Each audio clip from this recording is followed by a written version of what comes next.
I'm gonna be an astronaut.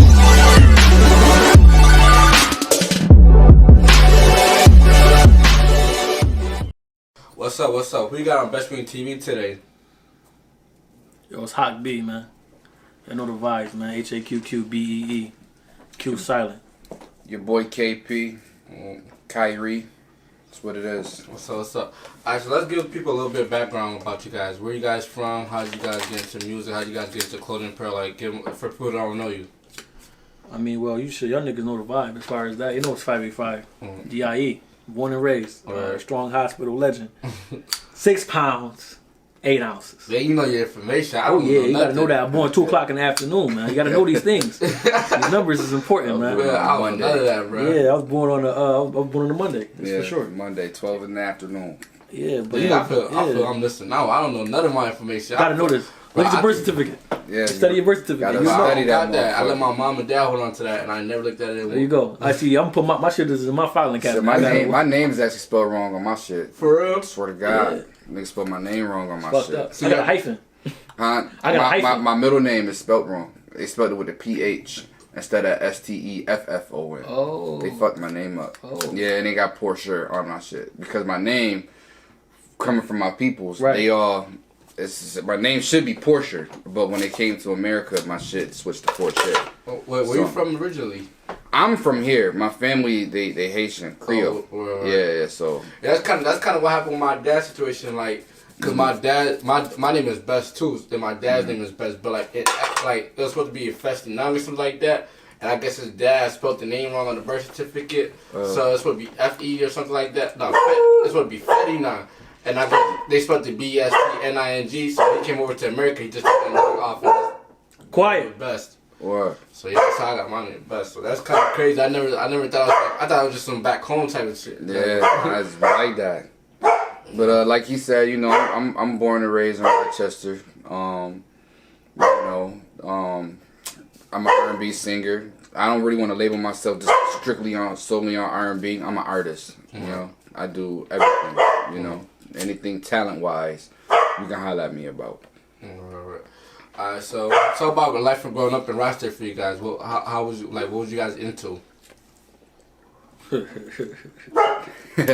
Talk about it. Into okay, the things we be into. I was into sports sometimes, you know, into sports, into the ladies, into money. You know what comes with money, and all these things that's necessary to the fact of the matter. I think that growing up in Rochester is interesting because you get the experience of a community and an experience of the hood at the same time. It's like a double entendre of situations. Like you go through so much stuff in Rochester, like it kind of make you who you is. Like, and you can't unbreak who you is after you made who you is in Rochester. Right. Everybody gonna know who you is. Like, and some people are gonna respect you, some people not gonna respect you. But it really depends on how you carry yourself. So I think being from Rochester gives you a sense of that New York pride. You know, definitely that New York pride, I think, for me. I think, you know, as far as being in Rochester, man, what I've learned from being in Rochester, man, I'll be 30 next month, man. You know, I've learned how to be a people's person. You know, I used to be a very shy individual when I was little. Loved to sing, loved to dance. Always been into that. Loved basketball. But I've always been a little reserved a little bit unless you was in my circle. But when I went to college and I started meeting people, you know, from different places, it has helped me be more of a people's person. And why I say that is important as far as growing up in Rochester is like that diamond in the rough. It's a lot of talent here. It's a lot of different people here. A lot of knowledge here. You can learn a lot of things. Right. And surrounding myself around a lot of different people, I've learned a lot of different things. You know what I'm saying? Right. So as far as, you know, what I've got out of Rochester, man, I just learned a lot. I'm steady learning. You know, it's a small enough city to where you can learn what you need to know for the big cities. That's true. You know? That's true. Start to practice. So you guys were both into sports. What type of sports you were? You didn't mention. I wrestled in high school a little bit. Wrestled outside of high school. You know, played a little bit of basketball here and there. really more like some rec league shit. Wow. Nothing serious, nothing crazy. I always thought, you always think you're better than what you is. Right. That's So a fact. I ain't gonna hold you. I was on the swim team in high school. I like to swim. And I ran track. Yeah. Now you do a different I'm sports. slow. Yeah. Nah, that's what's up. So now let's talk. You guys are both musicians, right? Yeah. All right. So let's talk about how you guys first found the love for music and who were some of your influences. Let me hit this one real quick. got Let me hit this one real one. quick. So my grandma used to always tell me the story. Lord bless the dead. She used to always tell me a story about when I was little singing this song in the back seat of her car by Jeffrey Osborne. I used to sing woo woo woo whenever I was in the car. When I got older, watching the 5 Heartbeats, American Dream by Michael Jackson, like I just fell in love with music. So I used to be dancing, with my church socks on in the kitchen, acting like I was James Brown. I just loved music from the jump. You know what I'm saying? So like my music, a lot of the times, a lot of people will probably tell you that's why I sound like I have a lot of, I have an old school soulful feel to my music, is because I grew up off that. I love that. That was real music. Like watching people actually construct their music, like the Temptations, watching how they used to come up with the songs and shit used to happen in their life, and they used to put it in their music. That's real music to me. You know what I'm saying? Thanks. My mom, I'm from the era where we used to take cassette tapes and record, and then when you done with side A, you flip that motherfucker over to side B and just listen to the shit. You know what I'm saying? So I've been in love with music for literally my whole life, right? And that's why I do what I do now. I like that. That's a great answer. Me, as far as music, I'm transcendent through music. I listen to all kind of music.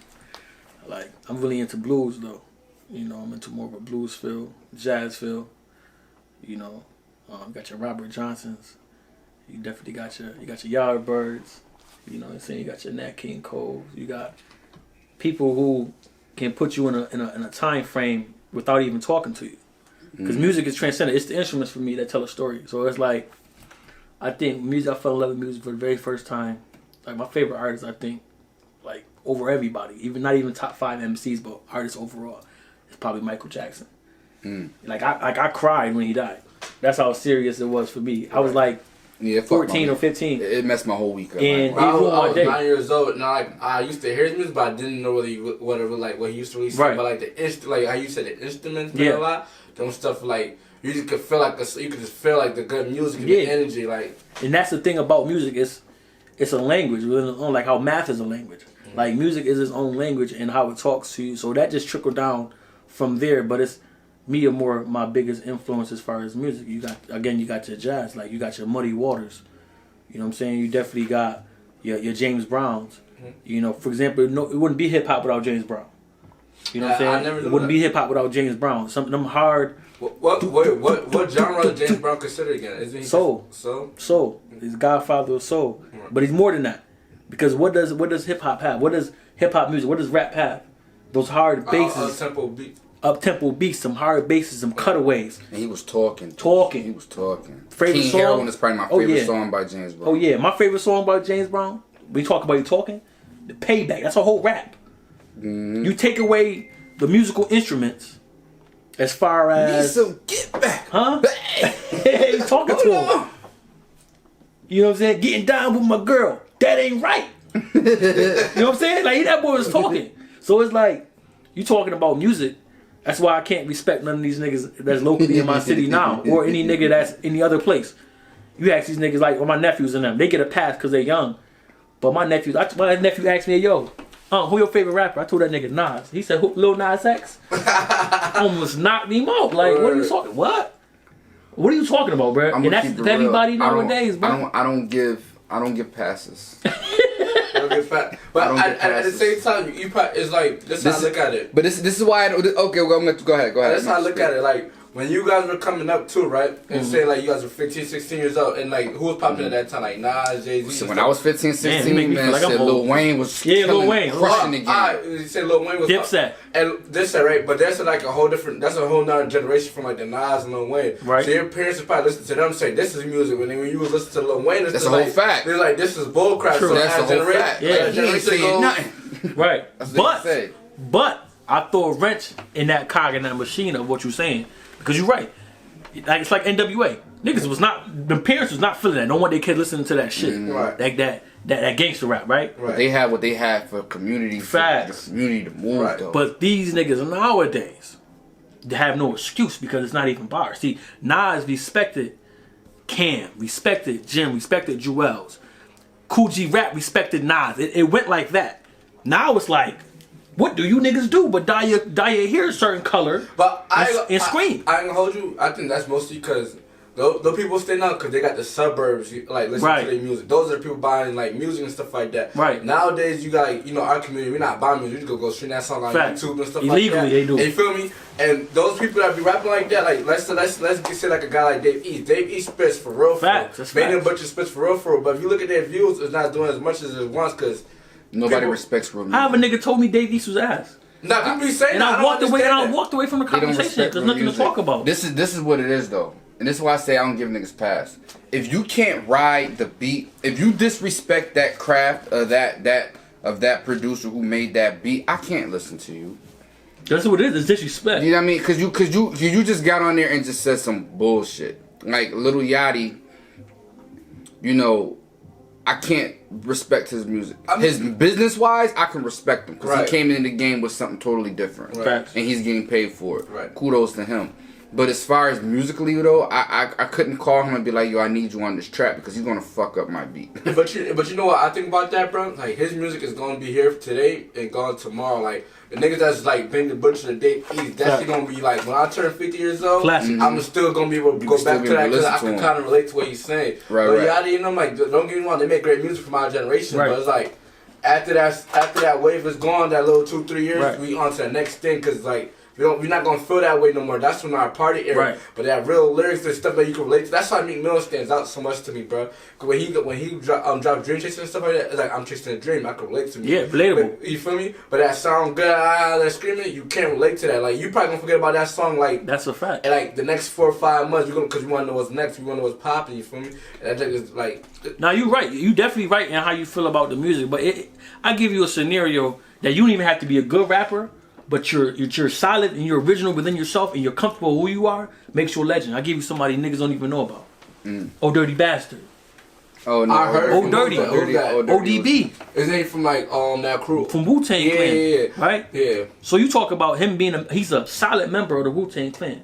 Not the nicest spitter. Not Expected Dead. Not Method. Right? He ain't no Raekwon. He definitely not no Ghostface Killer. But he brings an element to that group that without him, you'd be like, okay, so what? That sound catches your attention, basically. Right. So when that sound When that nigga said shimmy, shimmy, ya, shimmy, yo, shimmy, yay, give me the mic, I'ma take it away. Going on the international bon voyage, home of the Brooklyn Dodger squad, Wu-Tang Killer beats on the swarm. You be like, what? He had one verse in that whole song. But that verse caught your like One verse. and that caught your That was the attention, hook. That was the hook. Then he had a verse. Then he brought the hook back in. See, so you gotta have a whole package in this shit. But he was so him. Cause like you gotta look at niggas And like these niggas LL. is like niggas don't pay enough homage to LL. At all. I mean like the game pays homage to LL. Yeah. But a lot of these niggas don't know about LL. At all. That he wasn't You know one what of the I'm saying? hardest spitters out here. Nah, I ain't gonna hold you. People respect him more as an actor than And that's As fucked an up. actor. And that's fucked up. They as an actor, they don't respect his shit. Ludacris is another one. You know what I'm saying? Ludacris showed you how easy it was to adapt to the game too. When T.I. called him out and said he make the corny music. Corny, right. You know, and then out of nowhere, Luda just started coming with some hard shit, like, you know what I mean, Andre 3000. You know what I mean? Like, you gotta Andre, I don't have... even want to talk about Andre because I think Andre, people get so Andre, underrated, and it's not even fair because Andre is so he's a top 5 rapper. He's a poet, man. He's not y'all not ready for him. Like his body is different. Like he don't. It is poetry, because you can't wait to see his visuals. Because as soon as he writes something, you like, damn. I wait till you put it in artistic form. You are gonna see every word he said and everything. Like Sorry Miss Jackson. People thought it's a breakup song. He was on the roof fixing the holes he was fixing the holes in the roof, and people thought he just was fixing. No. That was a relationship. Right. There's a relationship with holes in it, and instead of him quitting on Miss Jackson's daughter, he was patching that roof together. See, if these niggas can't think that far ahead because either they're illiterate or they're mentally challenged, I think. So that's when we get back into... People don't know, like, people don't be knowing. That's the thing, like, I heard Sermon Jackson, but I'm not looking for that. Somebody has to put you, like, that's why I like when people do video breakdowns to give you meaning, because now it's like, you see what art's coming from. In this part, this is what he's interpreting. That's what I'm saying, that's what art should do more, like, I feel like this do art's breakdowns, so like, because you might hear a lyric, you might not catch it, because you're not like... Because look, I'll give you a better scenario, right? I'll give you a better scenario. You ever been to an art gallery? Yeah. So you go to the art gallery. This is what I interpret these young niggas versus these older people or niggas with older understanding of art form. Me and say all three of us go to an art gallery, right? Yeah. Or another nigga go to an art gallery with us. Me and you look at the art, I see something. Like, damn, I see that. You'll see something totally different from what I see. Totally. You'll see that. Because it's based off of experience. And these new niggas will walk up and be like, that shit ass, and walk away. That's how they operate. That's how they operate hip hop. Exactly. And that's where the disrespect come into play. That's where he say he don't give no chances about. But that's the disrespect I see to hip hop. Right. You sit up here and be like, oh, nah, it's ass. Huh? I'm like, I'm not hearing you because have you ever heard a song? Have you ever heard of an album, one of his albums, listening through? So not only that, can you do it? Yeah. Because that's what I see when I go when I'm interpreting and understanding these new guys out here or these new rappers who follow trends and dick ride niggas from other cities. What kill me the most is niggas will sit up here and we'll go look at art. You'll see something, I see something, you'll see something, and it'd be a nigga who don't know nothing about anything. He'll walk, but he got mad followers and friends. And he's an influencer. He'll walk by and be like, yeah, that shit ass. And you see your picture, you see your face of your mother or your grandmother. You'll see your children. I see my kids in this picture. And niggas won't even take that time to interpret. So you see you guys feel the respect and stuff. Yeah, because you're not even interpreting the art form. Like, if someone came across my music and be like, I don't like the way you rap, that's fine. But anything I said in it, did you take it to did anything I say in it untrue about what I'm saying? Right. That's like the opening to the song Testify. Like, I like to play with words. The words are art form. So when in the beginning of that first, no hook on that song, just bars. In the beginning of that song, I said, you niggas testify. Now you want to testify. Say testify and testify. Like, these words are playing on words with each other. So I go from you niggas testify, now you want to testify. Gun in your baby mouth, something like a pacifier. Soup say do it bigger, now I gotta slay you niggas. Morgue for you hating niggas. See, the play on word was more for you hating niggas, but it was the morgue for you hating niggas. Yeah, but niggas not feeling it because you're weak. Because you're weak individuals. And you want to listen to niggas get on the mic and say, yeah, popping a perk, bitch eating my dick up. Anybody could do that. I do that in my sleep, nigga. So me and you can't be the same because how I garner and I respect words and I respect art forms. I still write. You niggas step into a booth respectfully. Only seen a few people in my lifetime do it and heard of real artists who do that. Who can say a song in their head and go do it. Okay, I got it in my head. Both my 16s, I got it in my head and a hook. I'm gonna go do it. No paper or pad. That's an art. That's a talent. Me and him, or even he could do it in the form where he'll have something, cadence, and go in there and do it. You got something like you got kind of written in your head. Right. Me, I'm not like that. I got a short-term memory. But that's my problem. I gotta write it down. That's my problem with artists now. That I be going to do like a live studio session, and they just be punching in garbage. So they're not taking the time to say anything like because it's an art form to us. Right. It's an art form to us. We don't. When I go to record, for example, I'm going to the studio tonight. I don't walk into a studio and be like, Hero Studio. Yeah, shout out to Soup. Definitely shout out to Hero Studios. When I go to the studio and I'm in there, I don't be like with me because I don't drink, I don't smoke. I smoke my cigars, not chill.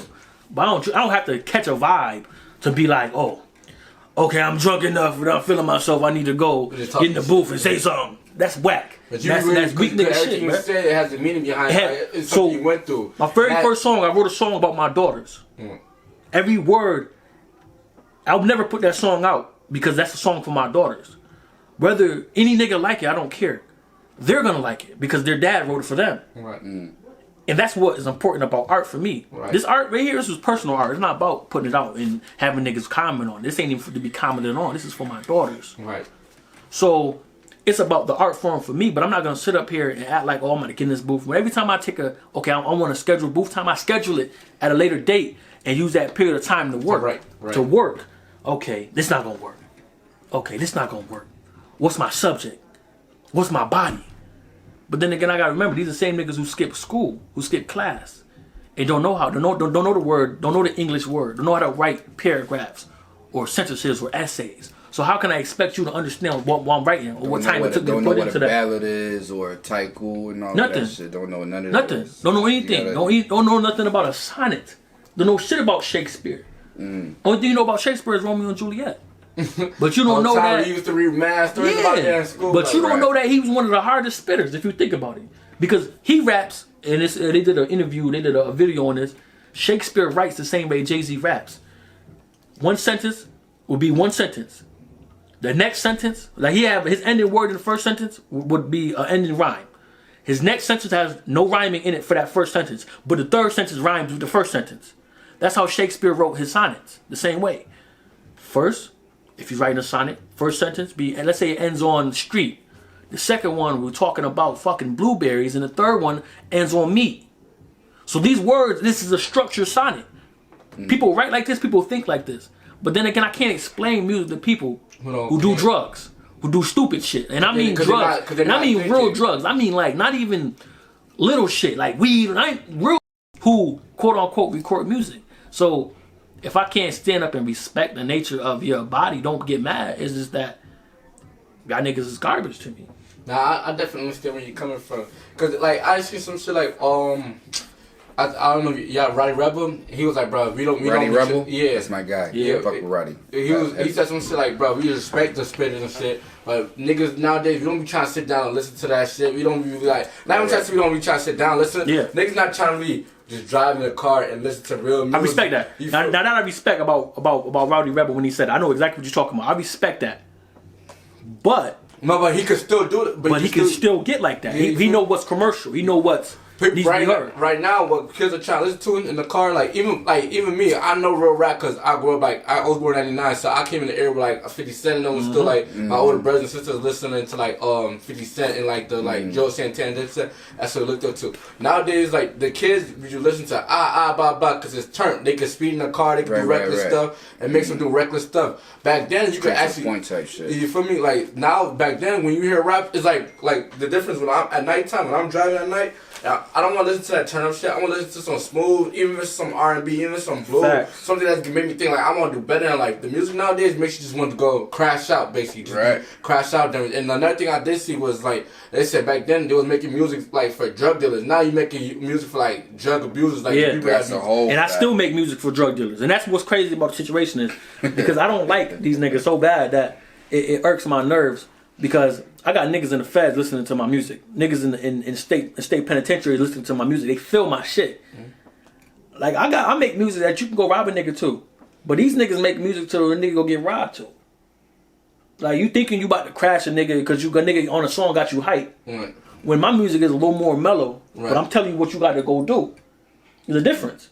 My music is more calculated than like nigga if you gonna rob a nigga do it like this whoop de whoop. When niggas is more like. Nigga, grab a mask and a gun. Like it's it's the easiest job. Like it's the easiest job, but then it's like now music is how to do vid. Now just like you need this, you don't got no instructions. You just go crash out. Like that's what basically people be going. And a nigga don't never. And that's I'm saying. If you first of all, that's how I know these niggas ain't really real right. They're not really themselves. They're not real robbers. They're not real gangsters. Because real gangsters don't just wake up one day and just do shit. That's not gangster, nigga. That shit premeditated. And you can hear it in the cadence too. Like that's why, like I fucks with Benny heavy. Because like when he's definitely talking, shout out to Benny, man. Definitely. When he's talking to you, you feel like you right there with him. When bro, he's saying what he's saying. I always used to support Benny because like he's from upstate New York. But like the songs like Legend, the Legend song, is my shit. Like there's one song Famous. There's one song he said something about his brother. Like he said, I hate licking my brothers. I hate to see licking my nephew because all I see is my brother. It's like I felt like not knowing that I don't got no brother that died to him, but I just felt his pain. Like at my head, I could just envision that nowadays. You feel me? With these rappers, like you can't envision nothing they saying. You feel me? Like so think about it. So why is Benny popping when his style is what we consider? We don't listen to that. That ain't it because you gotta he make. But the older you get, you gonna like that new music. You gonna like That's not the way, because you're not thinking about going to the club every night just popping bottles. For me, you think about like, damn, you reminisce on, you done lost people in the streets and stuff like that. You just think about all your old days. When you listen to Benny stuff, I bet you mad relates to that line, like, I can't look at my nephew because, you feel me, because he look just like my brother. I bet you mad pain. Niggas felt that for real. Like, you feel me, like, I see, like, that's a caption, because you know how many people in the street that lost their birth to the street cycle, and they can't look at their nephew because that's all they see, and they start to reminisce on that stuff. Right. Or how you talk about legend, like Kobe and stuff like that. You know, we grew up on Kobe and stuff like that. Like, people start to, like, there's just certain stuff that when you get older and stuff like that, it's like, damn, like, I went through that myself, you feel me? Or I know somebody's going through that. But this new shit is like, you don't know nobody, like, turn up party. Okay, everybody went to turn, but you're not gonna reminisce on the parties is fun and stuff, but you're not really reminiscing. That's not really life. You reminisce on the good times you have with your people and stuff like that. That's facts.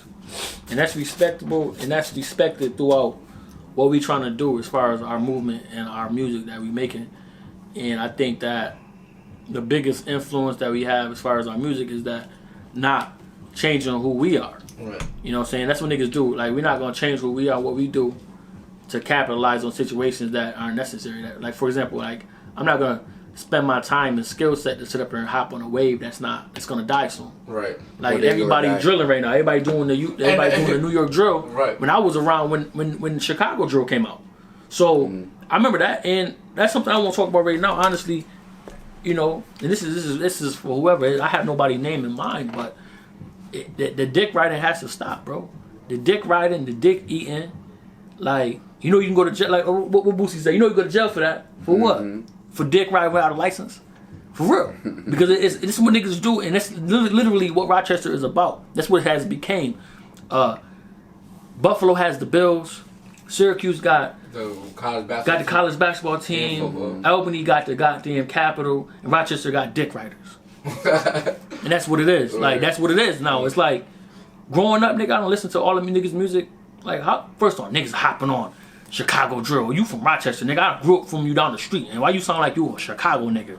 But I think that's because, like, who really grew up from Rochester? Like, other than, like, 30, like, yeah, you get 30 years special credit. It's a lot, man. Now we tapping into my zone. Right. I'm listening to Uwap, you know what I mean? Oh, yeah, Uwap. like, I'm listening to Larry Love, but like Sincere the Great, Sonny. Me being younger, like, I'm 21, so like I just turned 21. I don't really know who Uwap. I know who they is, but my thing is that I don't know if they went farther than Rochester. Like, they legends in Rochester, but if you go to Buffalo, you think people gonna know who Larry Love is? Now, no disrespect to them, type John, but probably not. People not seeing that as the way, like, yo, that recipe didn't work. Why am I gonna continue that recipe? You see Chicago blowing up. Do you see people like in like UK blowing up the Chicago drill sound? You see, and I know what you mean by dick rap, but it's like niggas is tired of being in this condition. Niggas doing whatever. Niggas doing whatever it takes to get rich. But I don't. But that's the thing about it is, even selling their soul, even going back on what they is, it's 250,000 plus people in Rochester. You telling me you can't spend the time to conquer your city? It's a small city. In comparison to other cities, but niggas sit up here and go in Atlanta, going to other places to dick ride, and it's like I'm not, and the niggas I'm around ain't into that structure. I go to Atlanta to connect, to rub elbows with niggas. Right.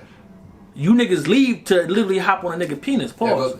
We not with that. We not with that energy because heavy pause. I'm not with that type of weird shit because I'm born at Strong Hospital, man. I'm from Thurston. I'm from T Block. You know what I'm saying? I'm born in the on the west side. You know, living on the west side, born on the east side, and really doing what I do on the west side. What I look like, I can literally get you listening to my music, get you listening to my music, get you listening to my music. Well, I gotta go somewhere else and convince y'all niggas the same thing I can convince niggas in my own cities to do. So it's not respected. Now networking is respected. Go places, meet people. Put your CD in niggas' hands in different cities and come the fuck back home. But niggas think that's more difficult in that way. Now I'm saying if you already established and you move, that's different. But you literally moved to make it, and then wonder why niggas from your city hate you for it. Well, see, you got to do things like, for example, and this is no diss. Shout out to Lil Wes. You got to do things you gotta understand that you got to sound like yourself. Yeah, it's going to be harder for you to make it. We had that conversation. Right. It's going to be harder to make it when you sound like somebody else because it's going to be harder to market you. You know what I mean? Because you don't want it's a lot of comparisons with Lil Wes and A Boogie. You know what I'm saying? The game right now don't necessarily need another A Boogie. Facts. And like I said, it's no diss. It's no diss to him because I fuck with Lil Wes music. Right. But the game doesn't necessarily need another A Boogie. The game don't need another Migos. But a lot of niggas, when they see that works for somebody, they'll do it. When you just kind of find you are your own person. Like, we had a conversation, again, shout out to Hero Studios. You can say something, I can say something, but it's going to sound different if I say it versus if you say it. Because you say it, you make it yourself. You interpret how you make it. Right. I say it myself, and it's how I say it, it's going to make a difference. And it's going to come out different, too. That's why when we, to go back to Benny the Butcher,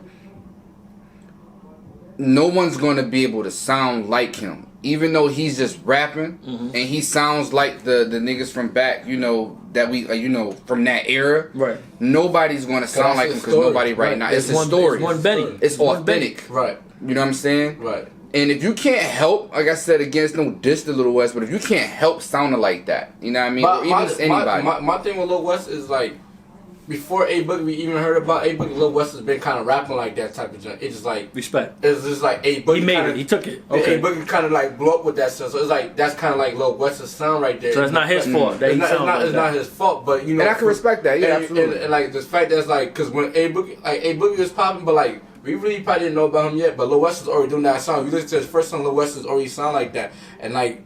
Now it's just like, damn, A Boogie got there first because he's in a bigger city, bigger market. What do you think about it like this, though, Baz? You think about it like this. You right. You right and you right. The thing about it is that's the draw home is that. So what we doing this for? We doing this for the bread. So now we talking about what you talking about as far as the labels. The labels don't want another A Boogie. Nobody want. But no, you can't even say that because you know who Lil Tjay is. Yeah, I know Lil Tjay is. They say Lil Tjay sounds just like A Boogie. He grew up. True. There's a couple other people that you like. And what he do? And then what he do though? He cut the lane and went a whole different direction. Like what did Lil Tjay start doing?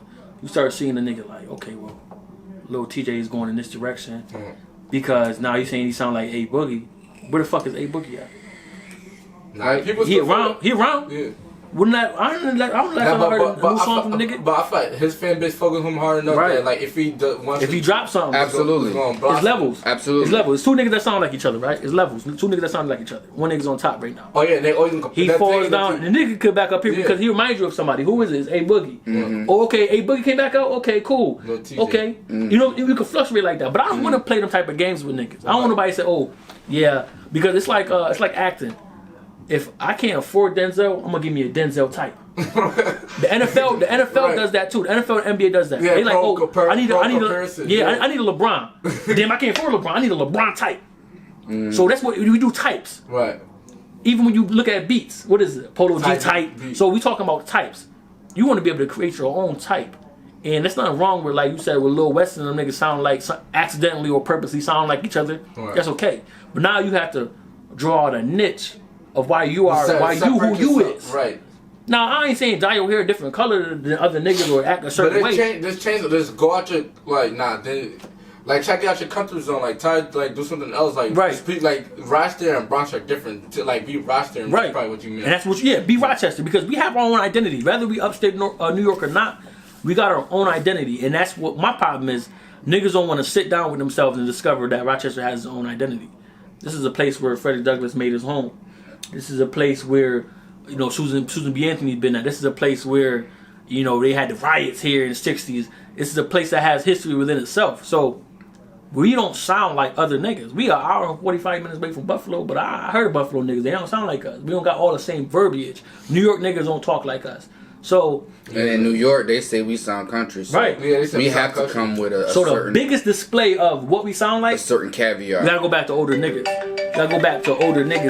To discover what we sound like. For example, I accidentally get on the mic and I say, hey, yo. That don't mean I'm trying to be like 38 Special. That mean that nigga... We all say, hey, yo. Yeah, that's Rochester. Hey, yo. Hey, yo. Like, this is how I'm about to feel it. Ain't because, this nigga's acting like he's 38. Nah, nigga, I'm from Rochester, like he is. Right. But you don't see me. But then what we do? We hear these niggas from Rochester get on the track and go, yeah, that ain't you, nigga. Ain't your body. That ain't where you from. I never heard nobody that I know say you that. From Atlanta or you from Rochester? What are you, bro? So my thing is, it's the habitual dick eating for me.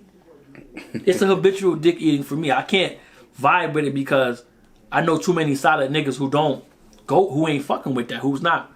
Like, yo, why the fuck he sound like this? I don't want you to like me because I sound like another nigga. That's weird. I don't really like, because they don't really like you. They like what you sound like. You basically like doing. It's basically like you a second. Like this person died right now. You just the second coming of them. Bro. Swear to God. Let's say a nigga sound like Pop Smoke. Yeah, niggas say I can't wait for that nigga to die. Then he end up dying, and it's like, nigga, I'm the new Pop Smoke. Like, you're weird, bro. You're a weird ass nigga for doing that. Like, that's a weird energy to have. Right. Like, I can't wait till you fall off because I'm gonna come back as this nigga. Like this game lacks originality. Niggas be Halloween, like basically. Yes. Can't wait. And this nigga gonna dye this hair. Like, watch, you gonna see, bro. Gonna be. I guarantee it in my own lifetime, bro. When I'm old ass man, bro, it's gonna be a new Trippie Redd. He gonna be great from Rochester. I'm like, this nigga weird. But we just had that conversation too. Because a lot of SoundCloud rappers, it's easy to blow out SoundCloud.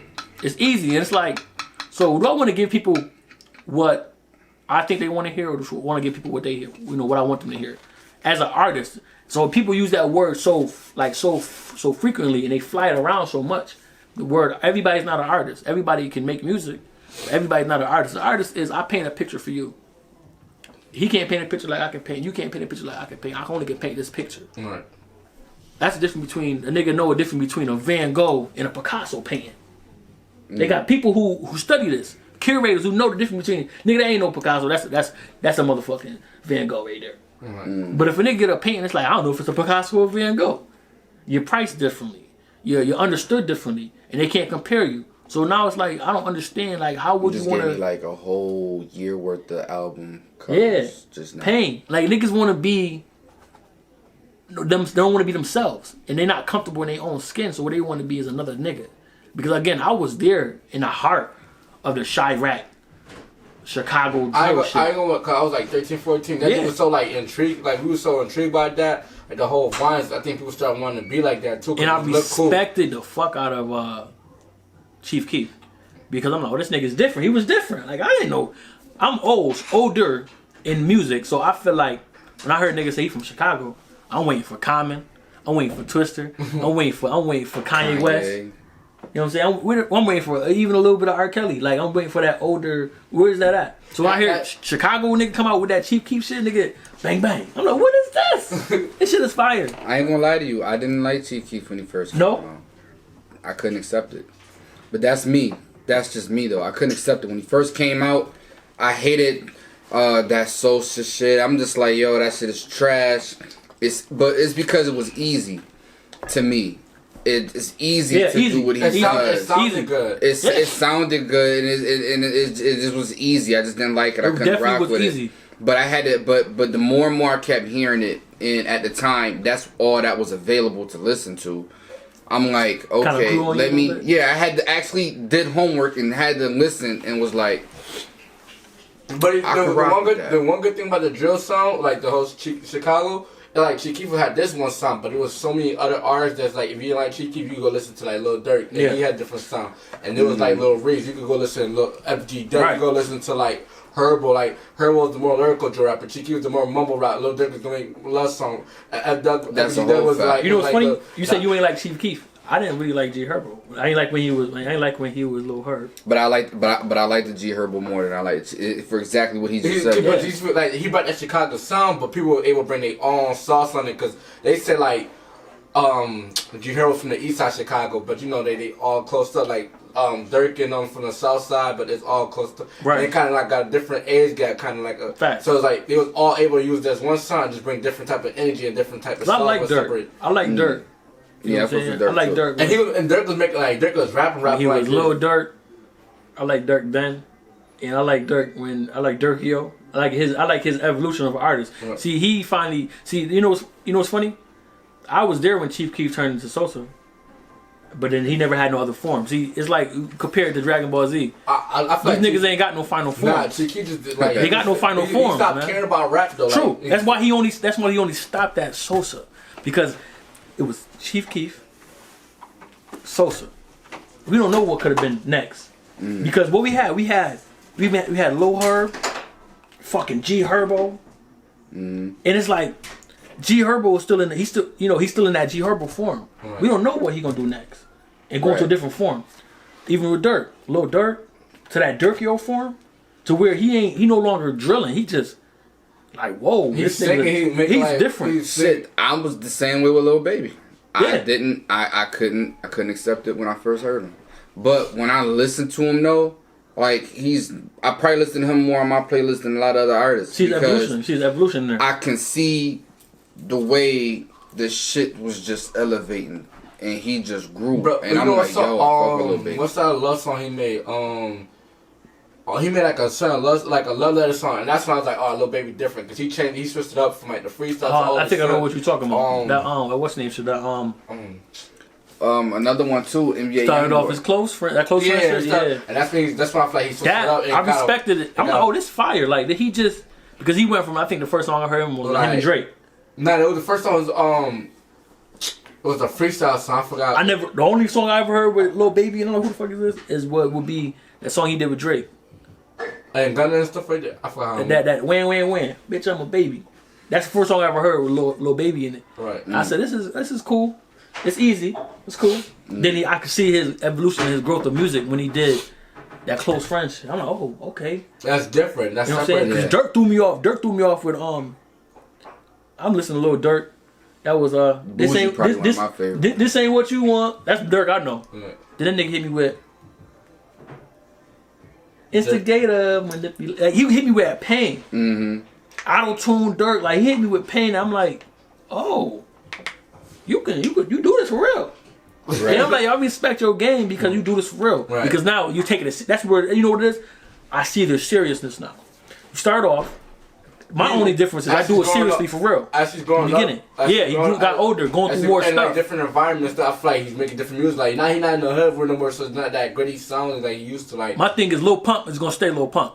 But nobody's gonna. There's gonna be no more form of that. Like no more form. No more form. Bro, nobody even checks it. Like I'm in this generation. Nobody look checks for Lil Pump. That's what it's like. No more. Bro, for him to no be more relevant, nothing. For him to be arguing with J. Cole was crazy. For him to be relevant, he has to do antics. That's why like these Instagram I feel like he's an industry plant. Like he's just there to be doing stupid shit. Okay. And if we're talking about musical raps with Jazzy Faye. Oh, I think it was one you seen. He said that when he looks for artists and he looks for new artists, he looks for the different sound. Like he looks for, like if you sound like something different, I'm going to put money into you, invest in you because you're going to make money for right now. Right. You know what I'm saying? We're not looking for, 20 Big Sean's. You know what I'm saying? So like niggas like Lil Pump, they get that platform. And they lose it. That's why you get these one-hit wonders. Like Jaquan to me was one of the hardest. With that hood hop. That shit was hard. Like back then, that was bumping. Niggas still find themselves saying tits. What? Everybody still find themselves doing Jaquan Chingy. But again, where you gonna listen to? Only in the club. That's the only place. That's exactly. You got a lot of club artists. Like what's that? There's this one rapper that just died. Like I think last year. He made that one song. Pop, block it, drop it. Here we do or something like that. Pop, block it, drop it. Pop, block it, drop it. He died. Yeah, but I ain't checking for the nigga. Yeah, nobody checking for him. But that was what's name still alive though? That nigga. What's that nigga name from Alabama? Rich Boy. Oh, throw some D. Yeah, Rich Boy still got music though. Rich Boy still put music out. But you feel me? Those is like nobody check for that nigga. And his music, listen. I watched a couple of his music videos lately. You can tell he ain't got no more money like that. No offense to Rich Boy. I like Rich Boy. But you know what? But we talk about. I'm like this nigga. Who shooting this music video with an iPhone camera? Because he went from hat to the side, sunglasses on, throw some D's on it to nigga. Is you on a bridge at a park? Mm-hmm. Okay, all right. If that's what you gonna do, but it's like. All right, I'm like I thought you would have, but it's like it's the transgression between it. My job is I don't want to have no career that's short-handed. I want to have niggas paying me for 6, 7, 8 year, 9 year contracts to be able to grow within it. So you guys respect, like, not to cut you off, but you guys respect Drake because like Drake is the type of rapper when he see a wave, he hops on that, like he's changing his sound every time. But then you guys say that's Dickriding then. Nah. The reason why I say and that was actually going to be the next thing I was going to say is that I want to be able to transition with the time, still sound like me. This is the thing that people have to realize about Drake. Drake went. You've seen his growth from his whole life. You've seen him on Degrassi. Corny Little Kid to Brand New. I mean, we was just talking about it. I was like, how much you think he paid Trey Songz to do on the whole song? He was on the whole song, and all Trey Songz said was That's one thing you can remember about Brand New. But then you hear him on, constant shit, and he was moving with time. But to see the difference between Drake is not just an art; he's an entertainer though. Right. You're not going to be able to find another Drake. So when you hear Drake and Tory Lanez comparisons, they're not really in the same realm. Right. They might sound alike, but they're not in the same realm because Drake gonna clinch them numbers, right? And he's going to be the best thing of that time.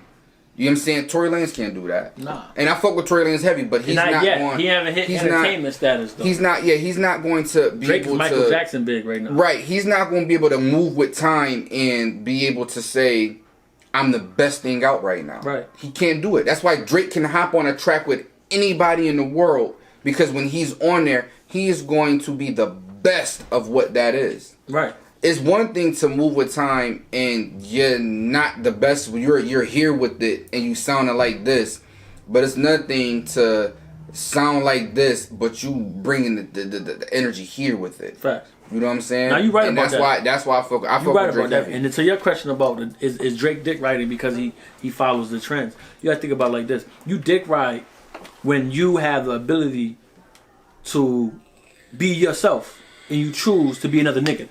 Mm-hmm. Drake ain't trying to be nobody but Drake, so it's impossible for him to dick ride because, for example, if a nigga come out with a new style of bounce music, like he did that Louisiana bounce shit, you could say Drake was dick riding because he did Louisiana bounce. But think about it: what other Louisiana bounce songs you hear playing as hard as Drake's? I don't hear none. So basically, like he take over that beat, he make like the Lil Wayne. Then it's like trying to call Lil Wayne a dick rider when he give you them no ceilings. Right. Like, whoa, he about to murder this shit. It don't even matter. No fuck a dick rider, nigga. Like, I ain't even gonna sit up here and even play with you. I'm not even gonna copy you because that's what dick riding is. Copy another nigga. Right. He coming on his own. I'm about to give you. You could be your beat, but by the time they hear this beat again, they gonna be like, for example, another nigga that can't dick ride but give you nothing but bars. Tory Lanez when he did that LMA situation. I mean, Jacquees when he did the LMA situation. Mm-hmm. I thought that was Jacquees' song. Mm-hmm. I guess that's how niggas feel about Montana 300. Like, you remember how I used to take niggas' beats and just murder it and murder this shit, and niggas used to like Montana was murder it. Still is murder it. And niggas was not checking his credit though, because he was taking over their beat and like making it his because song. he can't make his own. He can't make commercial music. That's where his downfall is. Yeah, he can't make commercial music. You can't hear Montana on the radio and be like, "Oh, that's a hit." But he'll give you. But he can destroy somebody else song. Right. That's the difference. Like, T-Pain. Why you think T-Pain ain't as irrelevant as he was? Because T-Pain came with something so simple as Autotune. Facts. And everybody did it, and everybody did it at a better level than you know, it's crazy when T-Pain first came out with it. They was trying. I remember they were saying death for Autotune. So he was beefing like Jay-Z did that. Yeah, Jay-Z said Autotune. Yeah. But it's like even Jay-Z. But then Kanye came right out and did a whole album using Autotune. Shit had P Diddy thinking he could sing because P Diddy started doing songs like Last Night. That's my shit though. All of Autotune. Right. And it makes it easy. It's make it easier. Now what you did was half of this like era is just Autotune up. Yeah, now you birthed so many. And T-Pain was even the one who started with the Autotune shit because it was a nigga from Candy, Computer Love. That nigga was really the first nigga to do it. Using the synthesizer though. Yeah. Because I think what's funny about that thing is people to this day, engineers call it the T-Pain effect. Now that's how I grew up learning there was a T-Pain. Cause I remember at the time when like T-Pain was doing the Autotune shit and then Jay-Z did the Death for Autotune. It was like a diss track Jay-Z song. Everybody's automatically get T-Pain that title like King of Autotune. Like he's the reason why everybody uses Autotune. Right. Yeah, and that's the truth. But you got niggas who's using and elevating with it though. Yeah, so I can't. So in that case, I can't say you dick writing if you using what you've learned and you've made it yours. Right. I can't say you dick writing because now it's not yours. So how can I write it if it's not yours? Well, right. How? It's not yours no more. You don't even have a concept of what I'm doing no more because I done surpassed you. I don't put you on a different level of understanding that I do this better than you and don't even want you to participate no more.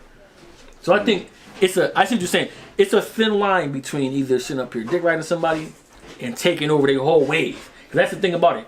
This is your wave. If I hop on your wave, what is that? That's Dickriding. Right. But if I take your wave and knock you down and take it up here, everybody think it's my wave, I surpassed you. Right. So like, our problem is Our problem is with people in Rochester is ain't nobody surpassing the wave. Ain't nobody surpassing New York drill. Ain't nobody surpassing none of that. They just hopping on and stacking it up. Stacking it up, bro. Like, it's wild. Because as a singer, I'm gonna be honest with you, as a singer, like, I really tried to get away from using Autotune to get a certain sound. But I had to come out of that. Like, you know what? Let me come out, like you said, I gotta come out my comfort zone. Let me show you niggas how to really use this shit. Right. You know what I'm saying? Right. And use it. And when I use it in, you know, in a different way where I can hear the nigga sing. Why he got Autotune? Well, he got Autotune because it just rolled this motherfucking beat the way it was supposed to. Right. You know what I'm saying? Or it sounds like what I want to hear. And you hear it, that's when we put out there. Here, boom, told you I could do this. Now, when you check from other music, you're not going to hear that throughout the whole music. Because I'm going to show you what I'm really about. But this is easy. This is what time we on? Okay, boom, let me do this. I'm going to kill it. I crushed it. Okay, now listen to what I'm really about. Right. You know what I'm saying? I'm glad you said that because which is why, you know, we think a lot. This is why me and him sound great on music together. Because we go in there and we think like, okay, we're going to do this, how we're going to do it. And how, without having no issue of what other people, you know, influencing the situation. It's going to be original. So I think the biggest thing that is crazy about that is I do the same thing. Like he said, I do the same thing. Even as a rapper, I do the same thing. If I feel like, for example, this New York drill, I like it. But am I going to sit up here and be like, well, I'm a New York drill rapper now because I'm not Dickriding. But I could do that. I might even throw a song in the mix. What they say, throw your hat in the field. You know what I'm saying? Throw your hat in the field. Okay, my hat in the field. I ain't expecting you to say, oh yeah, my hat in the field, this is what he do. No, I'm going to throw my hat in the field, let you know I could do that. But then I'm going to draw back and show you this is what I really do. Like you were just saying, like, this is what I really do. Right. Just to throw you out there, like if I wanted to, I could. If I wanted to catch this wave, I could. And be the next best drill rapper, I could. My cousin, you know what I'm saying? My cousin, shout out to Swag. My cousin, he's out in Atlanta, and we put out few projects in our second project, Plotting on Success POS 2. When we put that out, the first Plotting on Success, we went a little more R&B. I won't say more R&B, but it was more. It was more intellectual, should I say? It wasn't as hard. It was more softer than POS 2 was. So when we was working on POS 2, my cousin said, "Yo, no disrespect to you, but I need to come with some hard shit. I'm a rapper. This is the type of shit that I do. I need to showcase my bars, showcase my spitting, my lyricism." So for the first couple of tracks we put on this project, I was just doing hooks. I'm like, yo, hold on. Them niggas know I can do this lyric shit too. Right. You know what I'm saying? So when I started coming with shit, and he'll tell you, like if I called him right now, he'll tell you like, yo, bro, you know what? I was listening back to some of them songs, bro. You was really spitting on there, like but you was singing though. Like you fucked me up. You was singing, but you was spitting. Like I can do that. Right. I'm an R&B singer though, so this is who I am. But I'm from the era though where you can showcase your talent for what is relevant. You know what I'm saying? Right. Meaning, so when Michael Jackson was around, you know, to go back to MJ, when Michael Jackson was around and he, you know, you used to hearing him do A, B, C, and 1, 2, 3s and shit, and then he did the Thrillers and shit, and Remember the Times, and the Billie Jeans. Music was changing a little bit. Music started going from that slower sound to that more upbeat sound, that shit that make you move more. He stayed with it. And he always elevated. That's why Michael Jackson, when he was damn near in his 50s, he was still putting out, not just because of his name, but he was still putting out shit because he knew the formula. It's about knowing the formula. Yeah. You know what I'm saying? It's a formula to this shit. Because you're right about, you know, bringing it back to MJ. as far as that musical inspiration. I remember because he you know, Michael Jackson being born in I think in the 60s, you know, he was able to be 10 in the 70s. So he was able to be 10 in the 70s, and by 75 he was 15. So just imagine at 15, he got the off the wall albums, and he giving him that nice little disco vibe. You can run to the boogie. You got a nice little boogie vibe to it, a nice little vibe to it. But then you see him transcend to now he's in his 20s. Mm-hmm. Now he's in the 80s. Mm-hmm. And it's giving you pain. It's giving you straight pain. I think that also some having his older brothers and stuff like that coming from like that era, his dad being like music, they had all the influences on that, so that also helped him out too. Like that grew him. That grew his. It grew the whole family because even Janet did great at music. Janet was great. And his other sister, Rebe Jackson. A lot of people forget about Rebe, but Rebe, I love Rebe Jackson though. Yeah, she got a song called Centipede, one of my favorite old school songs. You know what I'm saying? The whole family was lit with the music. Facts. But they had to. Maybe not so Lil Tjay, but Lil Tjay was alright. She was smart. I mean, everybody can't be like. Lil Tjay was bad as a motherfucker. Okay. She could have passed. She was a Jackson. That's all she needed to know. Yeah, she was Jackson. Shit, the mama could have got it too. The whole time. Niggas funny. Yeah, niggas living that wild life. But Joe was whooping niggas' ass. But it's like, what's funny about that whole family is like with Mike. Mike is that guy. Like, Mike to me is one of the biggest influences. Like, one of my favorite songs from Michael Jackson is Butterflies. Butterflies? Yeah, like that song, that song Butterflies is pain, but like, even like, you got like Human Nature, you know what I'm saying? You got like The Girl Is Mine, like classics. Like, see, that's why I like, for example, Different and Vibey. Like, I like Young Thug, right? He did a song with Elton John. That shit was not light. He did a song with Elton John. That shit was pain. Mm-hmm. And I'm like, yo, Thug be doing this shit in that way. And it's like, Thug is like, not as far as comparison to artist, but as far as influence to building himself into an entertainer. Young Thug definitely was on that Michael Jackson pathway because everybody want to do a song with Mike. Rappers, you know, because that even take you back to one of my other favorite artists of all time is Prince. And Prince, it was just translucent as far as like, they always do the Prince and Michael Jackson comparison. Michael Jackson, to me, was probably the world's greatest artist. Mm-hmm. And Prince to me is the world's greatest outside of James Brown respectfully is the world's greatest entertainer. Because you gotta think about it like this, you know, Michael Jackson. Because Prince is like his style, his swag. It's like how Young Thug is like. Yeah, he's going to stand like he's not afraid to take risks. Like right, he gonna make something. Because artists, I mean, my man's was out there in leather pants, with his ass out. Wow, no. Like my boy had the chest hairs out with the perm. Yeah, and that's why people like Young Thug. That's why he's one of them. Because different because Prince was that different. Right. Prince was that different. Like people thinking, you know, people feel how they want to feel about Prince. Fine, but you know what I mean, Thug had that dress on, whatever, cool. The skinny jeans too, like bro. I remember when Young Thug was wearing a dress. I'm like, nah, this ain't the way. No way we go signing him like the music. Facts, because that. But here's what killed me about that dress. That Jeffrey album was fucking ridiculous. Like my favorite song on that Jeffrey album is Harambe. You know what? I don't want to have sex. I just want to have a baby by you, girl. Make a nigga act crazy about you, girl. Like shit, Tory Lanez said that the nigga Young Thug, really, a lot of niggas wouldn't be around if it wasn't for Young Thug. Yeah, he made me forget that he had that dress on.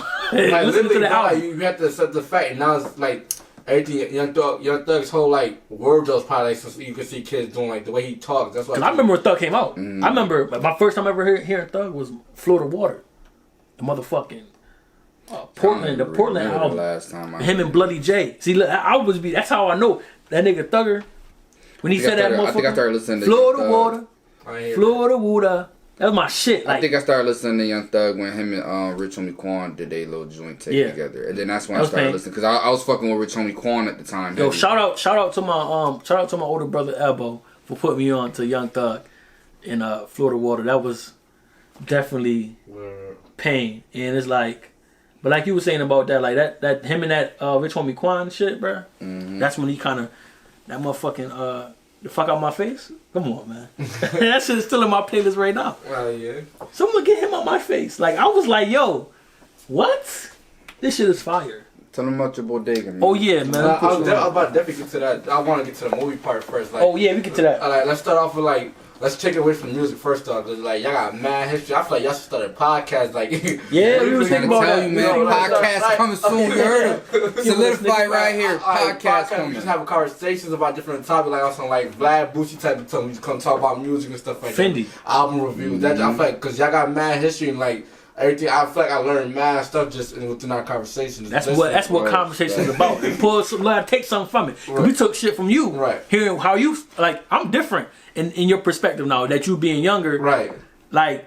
And what you gravitate to. Right. as I'm far as going what to you be listen to more when you're driving. Instead of being as that harsh stood out. as I am with my nephews, like, because I got nephews their age. So as far as me being too harsh, Right. like with my nephews, like you kind of gave me a perspective because they dickheads, but you kind of gave me a perspective. You gave me a perspective of how young niggas think. Right. So now instead of me being harsh with y'all, I'm gonna respect what y'all do. Right. As far as I still will feel how I feel. That's a But now I understand y'all process. I feel like what young niggas take it a lot, because even the NBA, I don't know if you guys watch the NBA. Yeah. You see how like Shaq and Charles Barkley be criticizing like the Yeah. young dudes. People be taking that as tame, but it's not. But I feel They like just from that era. That's my problem. Crazy. That's my problem with these young niggas is that nigga. If I'm and I was, you know what's funny? When I was growing up, I thought that shit was hating too.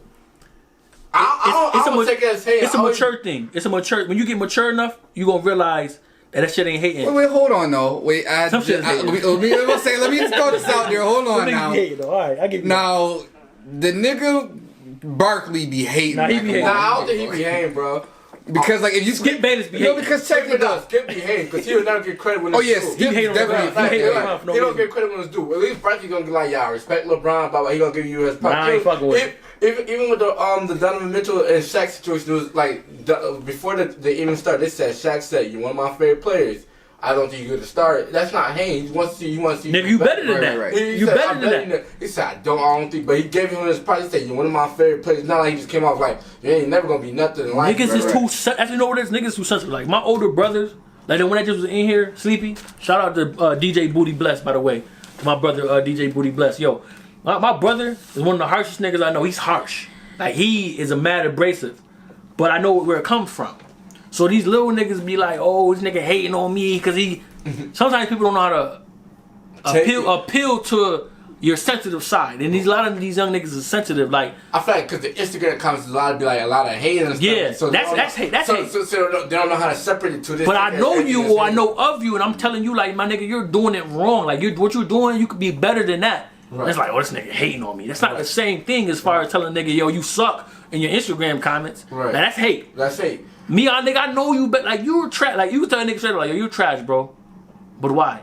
It's about the but why. Yeah, but why? I feel like that's what You trash because you're better than that. Right. And that's the end of the conversation. Right. And a lot of niggas ain't ready for that.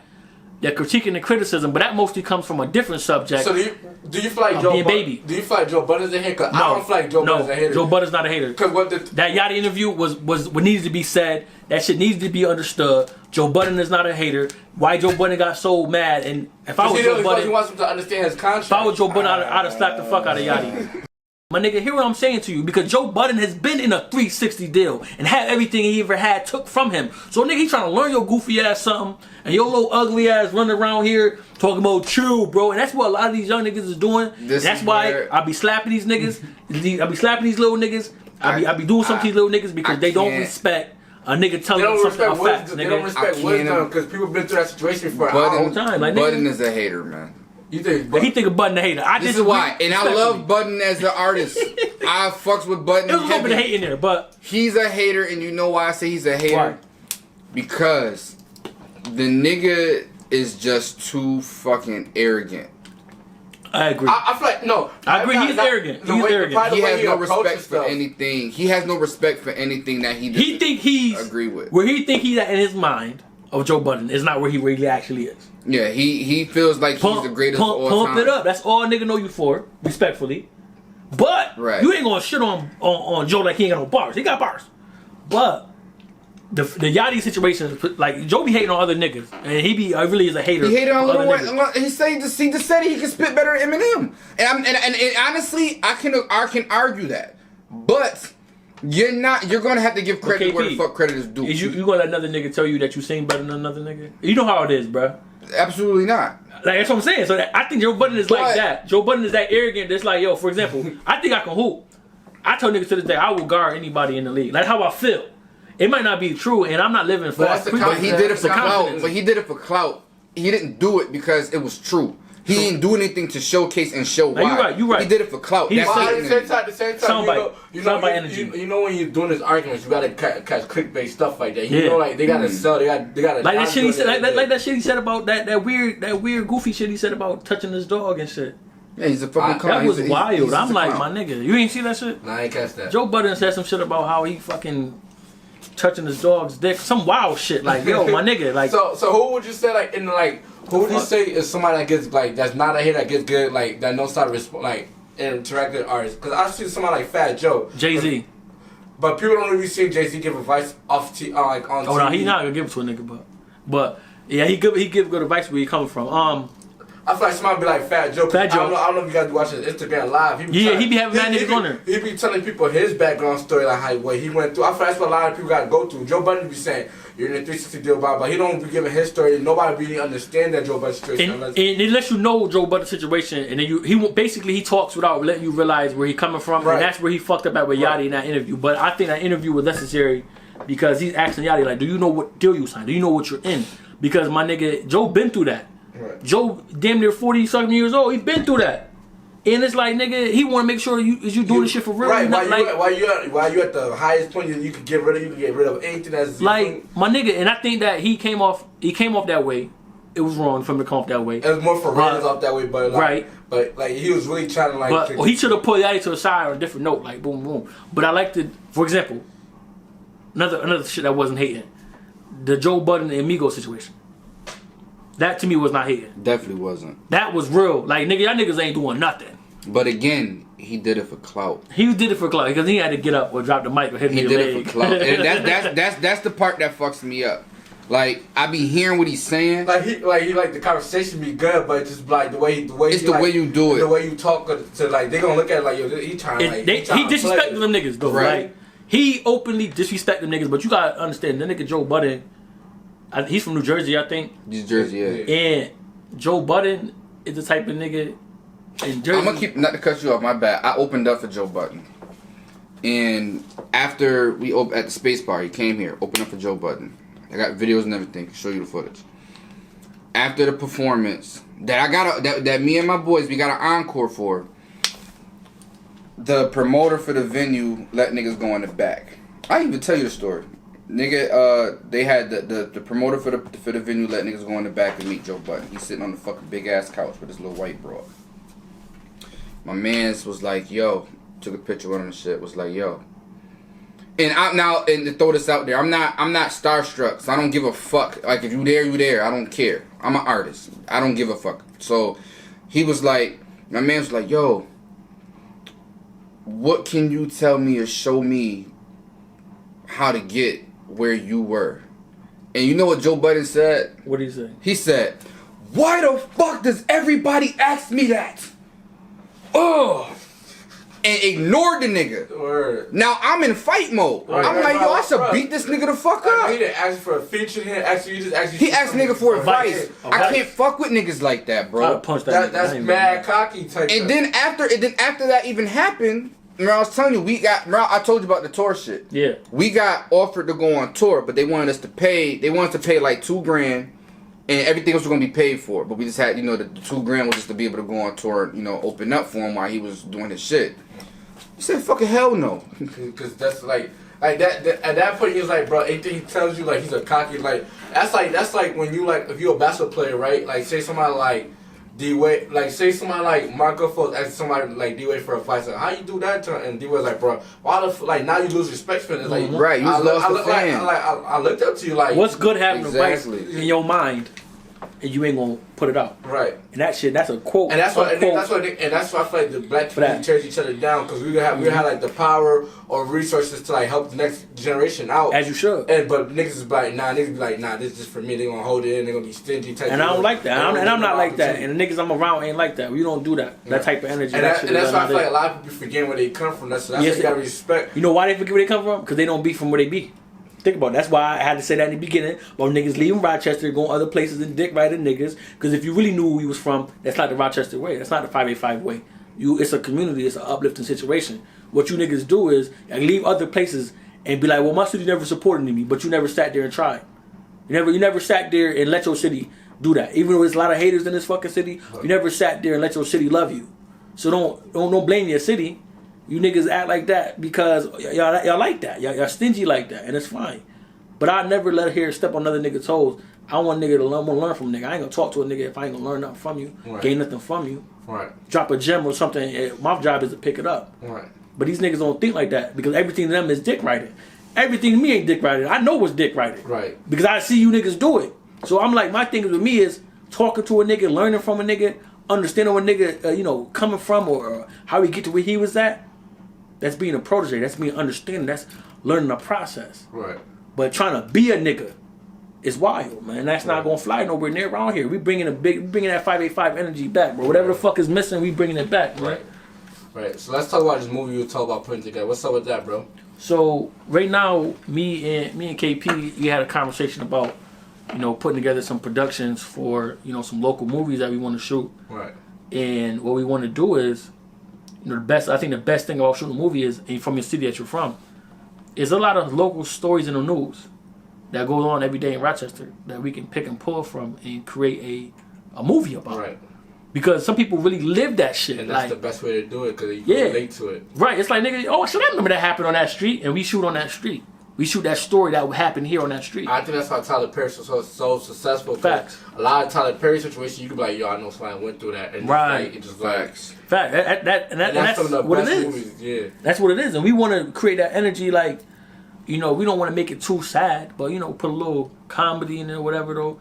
Like real life situation. Yeah, like nigga, this is some real shit, bro. Like you ain't the only person going through it. Yeah. It ain't no choppy weird shit where it's like a nigga shot a little music video. We want to shoot a real production movie that tells a story of Rochester.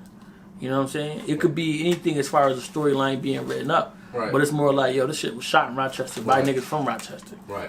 If you niggas don't support it, I don't care. And that's the thing about it where I'm at right now in my life. I don't care about you if you niggas in Rochester support me or not. Because I'll post music, I'll post shit on Facebook. The niggas I fuck with share. Everybody else, I say something funny or stupid on the book, and everybody laughing at it and sharing it, copying it. But I post some real shit about me personally. And niggas don't support it. So it's like, it's eat a dick. Right. The real way. And it's like, I don't care. But then they gonna come around.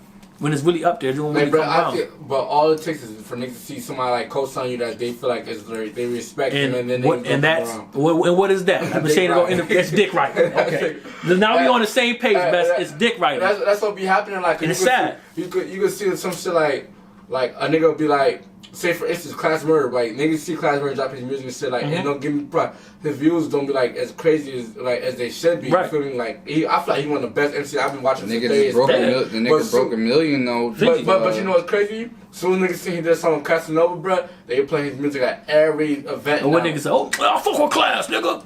Dick writing. They don't know nothing about dick writing. I've been doing this since I was. Yeah, me too. I've been respecting Class since like he had them songs with 38 Special, the ones that they shot on like Eastman, like like I like those type of music. I don't really, I like Class's new like the drill song, but I like that song like the shit he did with 38 Special more, like the solo shit. More. Like 38 is one of my. I really. I don't understand how you don't be making. I don't understand because that nigga, you ever bumped his definitely shout out to 38 Special, that I-38 shit.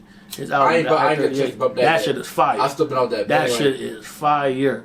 And make sure y'all check that Son of G Rap shit out too that he had out there. Yeah.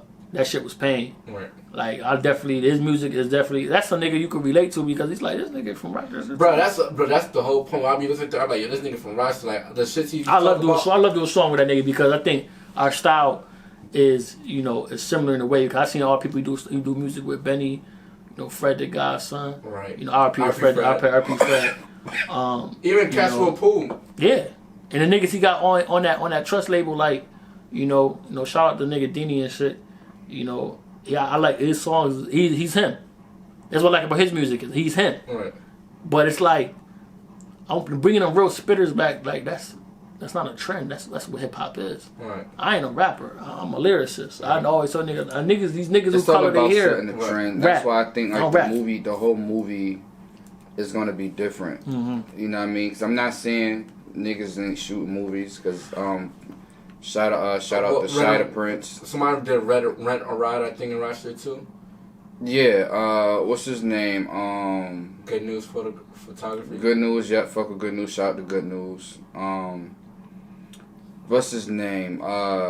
Immortal Views. I think Immortal Vision? they shot. Yeah, Immortal Vision. I think they shot the video for Shida Prince and That nigga fire. No, Shida Realist. My bad. It's not Shida Prince. Shida Prince is fire. But shout out to Shida Prince. that was the first time I seen an artist do a video in a movie sense, and I respected that. And then just looking at my last video I shot, speeding. On all platforms right now to get that Appetizer EP. When I shot the video and after looking at my visuals for it, shout out to Jake Patron too. He did a good job on it. But I was like, damn, the song really should have had like a whole movie to it. Right. You know what I'm saying? So let's hit niggas in a different way. Let's still do the music shit. But let's produce a fucking movie though. Like, that definitely sounds dope. Like that's gonna buzz around because nobody else is doing it. I know, like, and the one thing I feel like that gives kids our opportunity, like not even kids, like people opportunity. Like people might not know they could be actors or actresses. That's what this is about. This is about the community of the situation. Like, niggas like, I'm from, especially these little niggas that be so-called quote unquote hanging in the hood. They'll be acting all day. I'm gonna come shoot in your neighborhood, my nigga. I'm gonna ask you like, you want to be in a movie? Like, be in a movie. Nah, yeah, I think niggas be open to it, just they never got the opportunity. Never got the fucking, and that's what I was growing up. Never got an opportunity to do anything. So now I'm trying to open up opportunities for people who have that. You never know where that kid can take that. Cause it's a fact. Like with me, like the first time I picked up a camera is because we did like a little skit. People loved it. So I'm like, I might go buy a skit. Right. Next thing you know, I pick up a camera. People ask me to do this and that. Then I start falling in love with interviews, and then you never know where the kick might grow. Somebody could be like, I could be a Well, some people that do like cartoons and they be doing like the voiceover readers. You don't know what you could do. Like, you never know. You never know. Just open opportunity. If anything, put something positive too on you, bro. Like a positive light on you. How many kids gonna say they did a movie? How many people gonna say they was in like watching yourself on TV? I think it's probably one of the most dopest things in the world. Like, yeah. I was in this movie. I seen how I looked on a camera one time, and I just fell in love. Like, I gotta be in the, I gotta be in the movie, man. Right, at this point, 5 to 10 years from now, you gonna look back at like, I really did something. I really did something. You feel me? I'm like, I am bouncing off this camera perfectly, and I'm like, I ain't even that conceited as a person, but I'm like, nigga, I look good in this movie, in this video captured of me. Right. And I'm like, I look like, I like that. I don't think people think that's the best thing we have, like photos and videos. Like when you do like the little Snapchat, when you do music videos, them shit's just timeless. Them shit's gonna live forever for you. Like, how we say, like Lil Pump, Gucci Gang, that music is terrible to us, but the people in the vid, that might probably be like the most. Fire. That might be like, they could show a nigga that 100 million times. That was gonna be his highlight of his life, being the Gucci Gang video, even though that song is garbage. And then too, it does set yourself up for other lanes. Yeah. You know what I'm saying? Yeah. Because look at Ice Cube. When he did the Friday song, the matter of fact, the theme song for Friday. That whole video, like this him acting, and even Eazy-E with the one song where he was just kind of in the video as a cameo, like shit like that. Like when you show your acting skills and you showing your craft too, now you are now you're marketable. Cause they had Eazy-E in CB4. Yeah, you're marketable now. Like, man, you know what I'm saying? Like, so now if anybody is shooting now if somebody is shooting a music video or a play, for example, which would be right up my alley. I'm a singer, so most plays got a singer on stage, but they like this nigga, he can act though. Right. So we want him, and then we're gonna have him do this song too. Now I'm in plays. Now I went from plays to movies. You know what the greatest? You know what the greatest invention is right now? I feel like it's TikTok. You see how many people be doing videos going viral. Yeah. Like that wave is only gonna last so long. But like, what if you took that talent, like you know how you get all them shares, put that in a movie or something like that. You never. That's how the niggas from Vines got popping. Oh, yeah, that's a fact. That's a fact. You know what I'm saying? King Bash and the Asian kid. DC and Fly. DC, right. DC definitely. Niggas was on Vines doing all that Vine funny shit. Niggas didn't even know DC could sing though. The nigga Funny Mike was in a movie, was in a movie and shit recently, and I'm like, oh, okay. See, like just a little clip just playing around. Drewski, the nigga that was in Drake video, funny as a bitch. Like I be watching his live. He's hilarious, bro. Right. And it's like he was definitely like everybody Drake thinks he's funny. And it's like, okay, this nigga's in a music video, like, doing some funny shit. And now that's opened his lane up for more things. Now he probably watched it by like 2-3 years ago. And that's what we doing. We trying to have unlimited lanes because we're not those artists who want to be here today and gone tomorrow. Right. We have so many lanes, my nigga. Like don't you rap? I also direct too. Like, what's up? I love what Master P is doing. Master P is like biggest my biggest influence of what I do now, continuing with my business, is from Master P. Because every day is like Master P. Oh, why don't we take this ownership? Like Master P is like one person. Like yo, he's one person that never gets too comfortable. Like he's all about like yo, how can I? Like this app is popping right now. How can I find a way to make money off of it? Not even for the money's sake, but just to feel me, just to open other doors for him. Like I just see him do something like he's trying to create like a foreign car or something like that recently. Like, it's just, he always trying to open opportunities though. But talk about another opportunity. Oh, you have a clothing line. Yeah. Talk about that. Definitely my clothing line that I got. Bodega or Die. You know, Bodega Apparel. You know, we do hats, we do shirts. You know, we do custom things as well. But we definitely got a big abundance of that clothing as well. One of my clothing designers, shout out to I've Melvin. Seen people wearing it too before. Yeah, not at all though, just me. But it's recognizable. I heard the name though before. Bodega is just a Spanish word for store.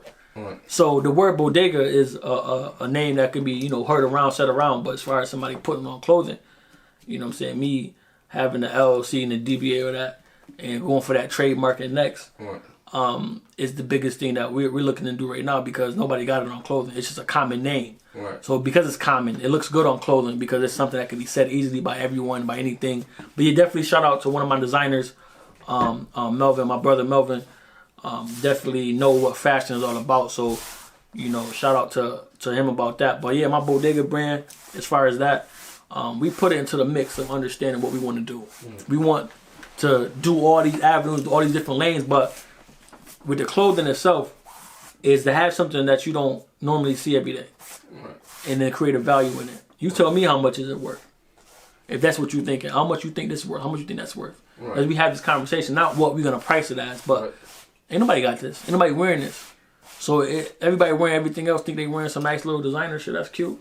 But what's the inspiration behind? The inspiration behind Bodega. It kind of derived from when I was growing up. You know what I'm saying? It was niggas that used to be at the corner, like all the corner stores and shit. They wasn't disrespecting. Like these new niggas is weird, but they wasn't disrespecting. The old ladies that they out here, slanging or whatever. They like, yo, listen, I'm sorry, man. I gotta do what I gotta do over here, whatever. Seeing the little badass kids like we was telling us, to be good and stay in school and giving us dollars and shit to go inside the store. And at the same time, this is the same person who just shot a nigga last night.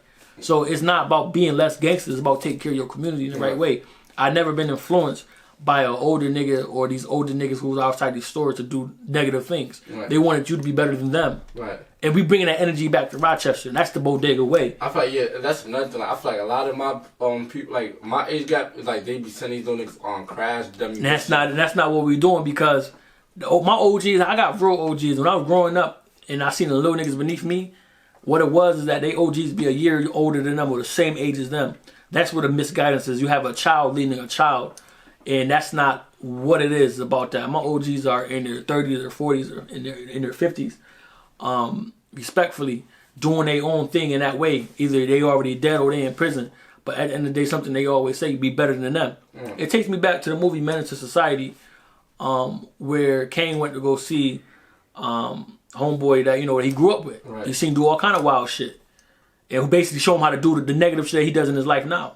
Now that he's older, he realized, yo, you gotta do better. You gotta do better than me. Right. You gotta be better than me. Don't do this shit that you're doing. Right. So that shit came at a later time. That shit that came earlier than that time of understanding.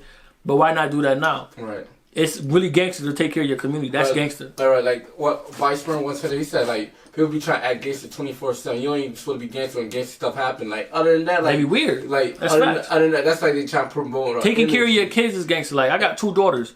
Definitely shout out to Isabella and Jariah, my babies. Got 2 daughters. You know what I'm saying? Got 2 daughters. So that's gangster. That's a harder job you're gonna have. That's the most toughest job. You wanna be a tough nigga. That's the toughest job you're ever gonna have. Right. Especially me having 2 girls. Right. Being a father, setting a good example.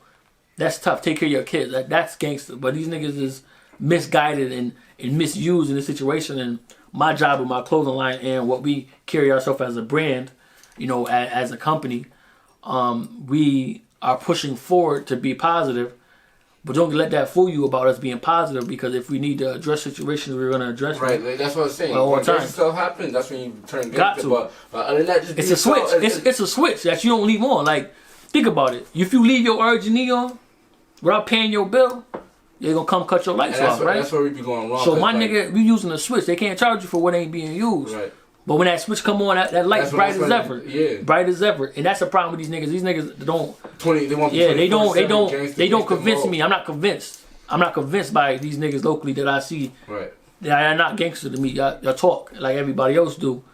You know, that's fine if that's what you want to do. Get a talk show if you talk like that. I ain't gonna listen to your shit, bro. Right. I don't believe in you or believe nothing you talk about. Right. It's the nature for me. Right. I know niggas who really do this. Right. And y'all niggas not it. Right. But also about being comfortable in your own skin, knowing who you are. I'm comfortable who I am. You know what I'm saying? I ain't more tougher than I am. I ain't, you know, less tougher than what I am. I ain't this, I ain't that. I'm here. I'm with myself. So everybody don't know about that energy of the fact of the matter. I come from a generation, nigga. We fight. If I feel like I lost, you know, I run that back. I ain't gotta shoot you in the face because you beat me up, or I feel like you beat me up. I want to shake it again. Now we 1-1. You could do a 7-game series in this bitch if you want to. So my thing is, I come from that generation. Not these little niggas, bro. You beat one of these niggas up, and now you dead because your hands better. Mm-hmm. It's different. I ain't grow up like that. It's because of social media. People boosts and shit. Embarrassed. But then maybe because you're right, because I wasn't growing up. I wasn't no fight videos and niggas getting beat up. Right. But nowadays, motherfucker, pull that shit out. Because you get beat up and shit, but as long as nobody know, you don't care. Once that junk hit the Facebook or something, it's like what little they say, you gotta get back in blood. Growing up, if I get beat up, when I was growing up, if I ever got in a fight and I got beat up, I wasn't somebody who probably and really damn sure couldn't come home and tell somebody I lost the fight, because they was going, all my family was going, and they was going to set it up, and we was going to shoot the fair one, and we was going to piece up afterwards. But that's the thing, like nowadays, like you lose a fight, you go back, you might not go to school for the next 2 days because it's gonna be the talk of the town. Feel me? And after you come back, it's on to the next thing. But now you lose a fight, that junk like 1,000 views. You never gonna let that down. That's why the niggas' spirit, their ego gets so battered. But my thing is, if I lose a fight and somebody recording on camera, that's fine, because again, I'm gonna come out. My man, let's fight again. No, I'm gonna fight you now. Niggas be afraid to. Somebody get their cameras out. We gonna fight again. Like, it's nothing to me. But then it's because my will to win is not as strong as my will to lose. Right. It's just with anything. It's like with girls, embarrassing my girls, like getting crossed over. Everything is worse nowadays. Like it's like, bro. Like, come on, bro. Like, I think it's more shit like you said. It's all, everybody got phones everywhere. Everybody recording everything at all times. The thing is that now you got niggas out here. I'd rather just shoot you, and I ain't even gotta worry about getting beat up. And that's not the way to do it either. But who be raising these niggas? I don't understand who be raising these niggas, man. I don't get it. The music videos, the rap songs. Oh yeah, for sure. Yeah, nigga, shoot a nigga, don't fight a nigga. I be hearing them videos, like, I be hearing the music videos. I don't fight, dog, I shoot. Cause you're a bitch ass nigga, bro. I get it. I understand. You ain't gotta tell me but nothing but so many words. Right. Like, I never grew up like that. I wasn't raised like that. Niggas I know ain't like that. Like, niggas I know will scrap. Fight, win or lose, they gonna scrap. However y'all want to do it. You know what I'm saying? Right. Nah, but we checking out. This was definitely a great interview. We had great ass conversation and stuff. Let me shout my peoples out, man. While we got the time in here, man, I want to shout out definitely to my brother Day, man, for holding it down like you do. I want to definitely shout back out DJ Booty Bless. You know, definitely shout out KP, man, Khari Porchea, man. Shout him out as well. Definitely want to shout out Mohar Vandross as well, another member of our team who's not with us right now, but definitely shout him out. Y'all be on the lookout for that. Me and KP have a song right now that's out called Piper. Definitely you can get that on all streaming platforms, iTunes, Spotify, YouTube, however, whatever your taste is. And that's PIPHER, you know, possibly HER. But definitely shout us out on that. Definitely look out for them the next couple. I got a EP dropping on February 7th. Check that out as well. That song, that EP is called Hard to Love. It features myself as well as KP as well. But yeah, we doing big things, man. Stay tuned. We gonna definitely show it out. You remember the catchphrase of the day, man. No more dick riding.